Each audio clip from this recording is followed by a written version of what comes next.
세계 군사 무대에 충격적인 장면이 펼쳐졌습니다. 터키가 자국의 차세대 전투기 KA-AEN을 전격 공개하면서 언론과 전문가들의 시선이 한순간에 쏠린 것입니다. 공개된 기체의 외형은 미국의 F-22 랩터와 너무나 흡사해 사람들을 깜짝 놀라게 만들었고, 터키 당국은 실제로 F-22를 참고하여 개발했다고 밝혀 더 큰 파문을 일으켰습니다. 이 장면은 마치 군사 강국들만의 무대라고 여겨졌던 5세대 전투기 경쟁에 돌연 새로운 주자가 등장한 것처럼 비쳤습니다. 한국의 KF-21 보라매가 동북아시아의 자존심을 걸고 개발되어 왔다면, 터키의 KAAN은 중동과 유럽을 향한 야심을 고스란히 드러내며 세계 판도를 흔들기 시작한 것입니다. 무엇보다도 주목할 점은 한국의 KF-21 보라매 시제기가 세상의 모습을 드러내기까지 무려 6년이라는 시간이 걸렸다는 사실이었습니다.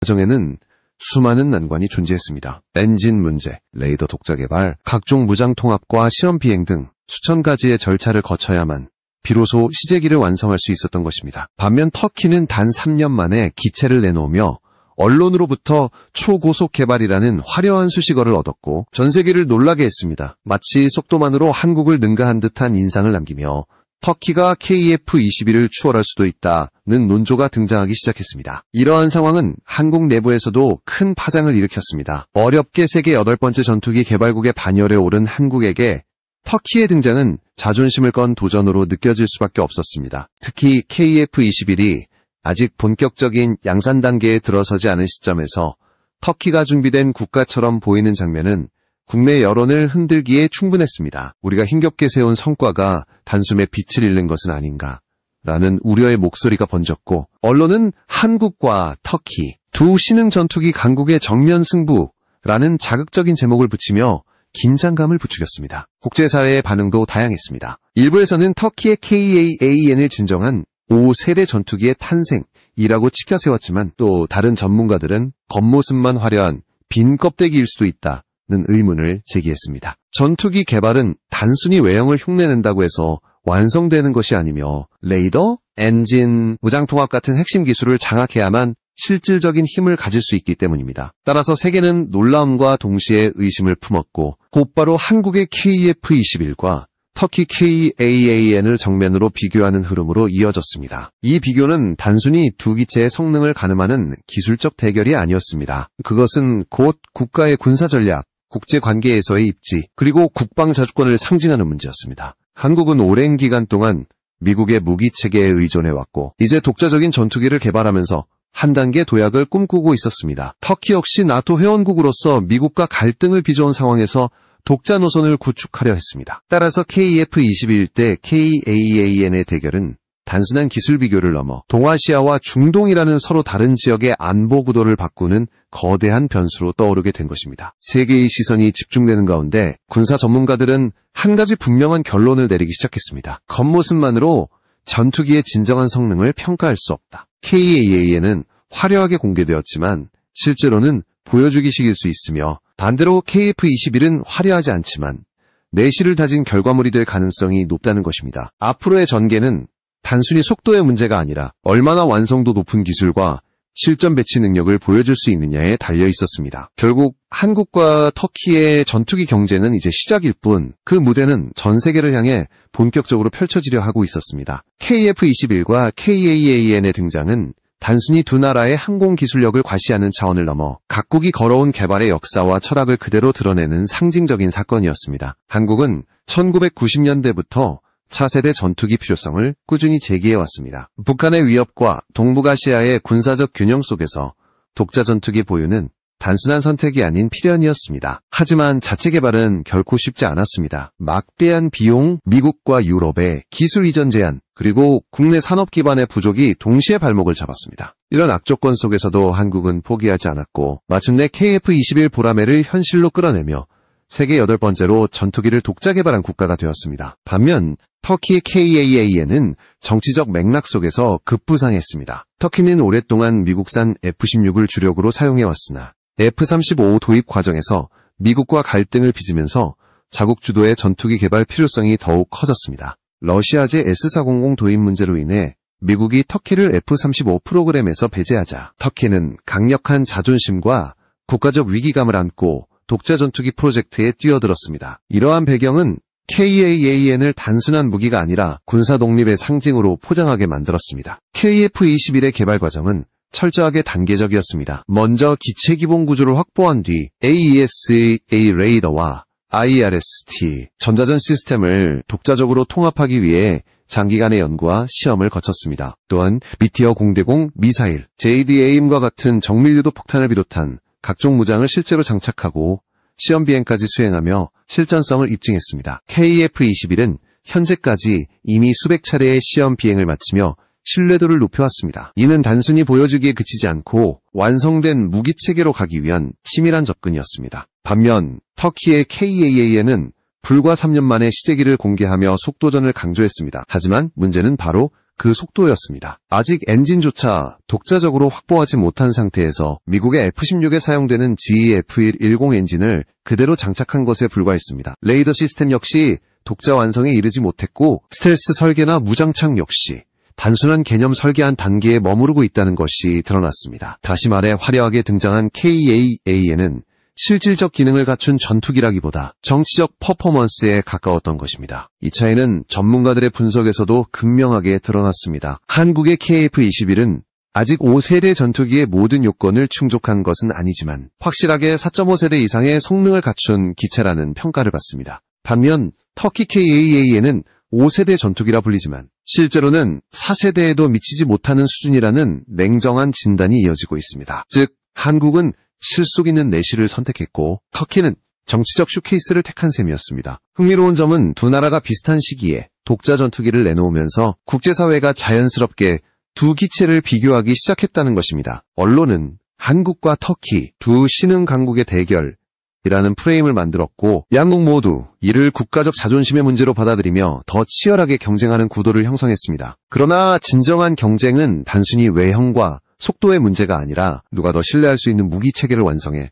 실제 전장에 배치할 수 있느냐의 싸움이었습니다. 바로 그 점에서 한국의 KF-21은 차근차근 단계를 밟아나가며 세계 시장에서도 신뢰를 얻고 있는 것입니다. 이처럼 KF-21과 KAAN의 개발사는 단순히 군사기술의 차이를 보여주는 것이 아니라 두 나라가 처한 안보 환경과 정치적 배경 그리고 국제사회와의 관계를 그대로 반영합니다. 한국은 동북아의 불안정한 지정학 속에서 독자 방위력을 키우려 했고 터키는 나토 내부에서 고립된 상황을 돌파하려 했습니다. 두 나라 모두 각자의 길을 가고 있지만 결과적으로 내실을 택한 한국과 속도를 택한 터키의 차이는 시간이 갈수록 더욱 선명해지고 있습니다. 터키 KAAN의 가장 큰 문제점은 바로 기술적 기반의 부재였습니다. 전투기의 심장이라 할 수 있는 엔진부터가 독자 기술이 아니었습니다. 현재 KAAN 시제기에 장착된 것은 미국의 GE-F110 엔진으로 이는 이미 F-16 전투기와 KF-21에도 사용되는 구형 기반의 엔진입니다. 물론 초기 시제기 단계에서는 검증된 엔진을 쓰는 것이 일반적이지만 터키는 아직 독자 엔진 개발 능력을 보여주지 못한 상태였습니다. 더욱이 미국과의 관계가 악화될 경우 향후 엔진 공급 자체가 끊길 위험까지 존재합니다. 이는 결국 KAAN의 개발과 양산의 커다란 불확실성을 남기는 요소로 작용하게 됩니다. 스텔스 성능 역시 의문투성이입니다. 외형만 보았을 때는 F-22랩터와 흡사해 보이지만 레이더 단면적 RCS를 줄이기 위한 기술적 디테일이나 코팅 기술은 아직 검증되지 않았습니다. 스텔스는 단순히 기체 모양으로만 확보되는 것이 아니라 레이더 흡수제, 표면 처리, 내부 무장창 등 복합적인 요소가 필요합니다. 그러나 KAACAN이 공개 당시 보여준 무장창은 단순히 도면에 불과했고 실제 작동 가능한 시스템은 확인되지 않았습니다. 전문가들은 외형은 5세대지만 내용은 4세대 미만이라는 평가를 내리며 실질적 스텔스 기능은 존재하지 않는다고 지적했습니다. 또 하나의 치명적 약점은 레이더와 센서 시스템입니다. 한국의 KF-21은 이미 AESA 레이더를 자체 개발해 시험 중이며 이를 기체에 통합해 성능 검증 단계에 들어섰습니다. 반면 터키 KAAN은 아직 AESA 레이더를 완성하지 못한 상태입니다. 개발 계획은 있다고 밝혔지만 실제로 언제 장착 가능한지는 불투명합니다. 전투기의 눈과 귀라 할 수 있는 레이더가 확보되지 못한다면 설령 기체가 비행한다고 해도 그것은 단순한 비행기에 불과할 뿐 첨단 무기체계라 부를 수는 없습니다. 무장 통합 측면에서도 큰 격차가 드러납니다. KF-21은 미티어 공대공 미사일, JDAM 정밀유도 폭탄 등 이미 여러 첨단 무기를 실제 장착하고 시험 발사까지 성공한 상태입니다. 반대로 KAAN은 아직 무장통합의 구체적 진척 상황을 공개하지 못했습니다.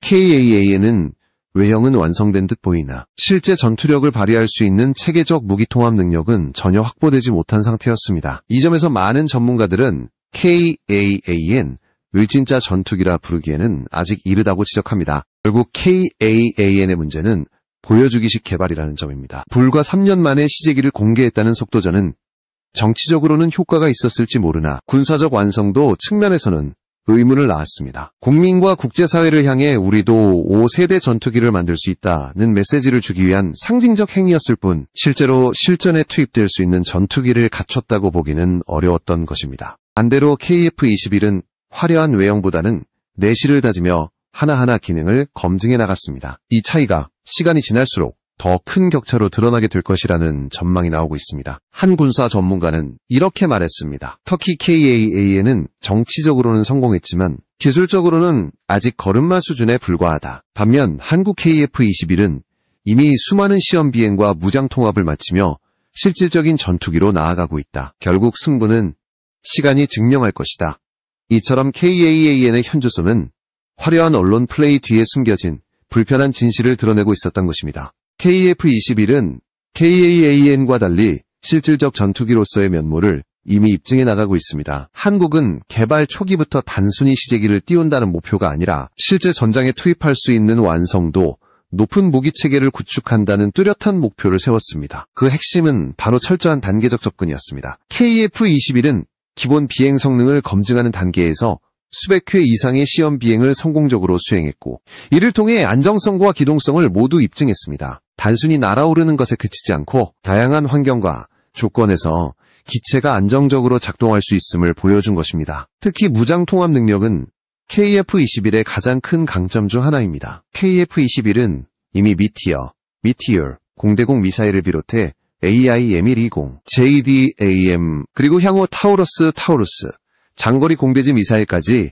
다양한 무기를 장착할 수 있도록 설계되었습니다. 한국 공군이 필요로 하는 전력은 물론 해외 수출을 고려한 맞춤형 무장체계까지 준비해 두었다는 점에서 KAAN과는 차원이 다른 실전성을 확보하고 있습니다. 실제로 한국은 KF-21을 통해 자국 방위는 물론 동남아시아와 중동 시장까지 겨냥한 수출 전략을 동시에 추진하고 있습니다. KF-21의 전자장비 역시 주목할 만합니다. 한국은 자체 개발한 AESA 레이더를 KF-21에 탑재하여 시험 비행 중이며 이를 통해전투기의 눈이라 불리는 핵심 기술을 스스로 확보하는 데 성공했습니다. 또한 전자전 시스템, 적외선 탐지 추적 장치, IRST, 최신 데이터 링크 체계 등 현대전에서 필수적인 기술들을 통합하고 있습니다. 이러한 기술은 단순히 외형만 화려한 전투기가 아니라 실질적으로 적을 탐지하고 교전할 수 있는 진정한 무기체계로 자리매김하게 합니다. 스텔스 성능에 있어서도 KF-21은 현실적 접근을 취했습니다. 완전한 내부 무장창을 통한 5세대 수준의 스텔스를 즉각 구현하지는 않았지만 RCS 감소 설계를 적용하여 기존 4세대 전투기보다 훨씬 낮은 탐지율을 달성했습니다. 한국은 이후 개량형에서 내부 무장창과 더욱 정교한 스텔스 코팅을 도입할 계획을 세우고 있으며 이는 점진적 발전 모델이라는 장점을 제공합니다. 즉, 초기형 KF-21은 4.5세대 전투기로 활용되지만 추후 개량을 거쳐 완벽에 가까운 5세대 전투기로 진화할 수 있는 여지를 남겨둔 것입니다. 이러한 현실적 접근은 국제사회에서도 긍정적으로 평가받고 있습니다. 터키 KAAN이 완성되지 않은 5세대라는 의혹을 받는 반면 한국 KF-21은 실질적으로 검증된 4.5세대라는 확실한 신뢰를 얻고 있는 것입니다. 특히 KF-21은 단순한 기술 시연이 아니라 실제 공군 전력에 곧바로 편입될 수 있는 단계에 도달하고 있습니다. 이는 단순히 기체를 공개하는 것과는 비교할 수 없는 국가 안보를 실질적으로 강화하는 성과라 할 수 있습니다. 한국의 전략은 명확합니다. KAAN처럼 속도와 외형으로 관심을 끄는 대신 내실과 검증을 통해 시간을 들여 완성도를 높여 나가는 것입니다. 이미 KF-21은 글로벌 무기 시장에서 상당한 주목을 받고 있으며 일부 국가는 F-35는 부담스럽지만 KF-21은 현실적인 대안이 될 수 있다는 반응을 보이고 있습니다. 즉, KF-21은 단순히 한국 공군의 무기가 아니라 세계 시장에서 경쟁력을 갖춘 차세대 주력기 후보로 부상하고 있는 것입니다. 결국 KF-21의 강점은 단순한 기술 한두 가지가 아니라 전체 체계의 완성도와 확장성입니다. 지금 이 순간에도 KF-21은 더 많은 시험 비행을 이어가며 데이터와 경험을 축적하고 있고 이는 곧 전투기의 신뢰도로 직결됩니다. KAAN이 화려한 외형으로 단기간에 관심을 끌었다면 KF-21은 묵묵히 실질적 성과를 쌓아가며 장기적으로 국제시장과 실전 배치에서 승부를 거는 전략을 선택한 것입니다.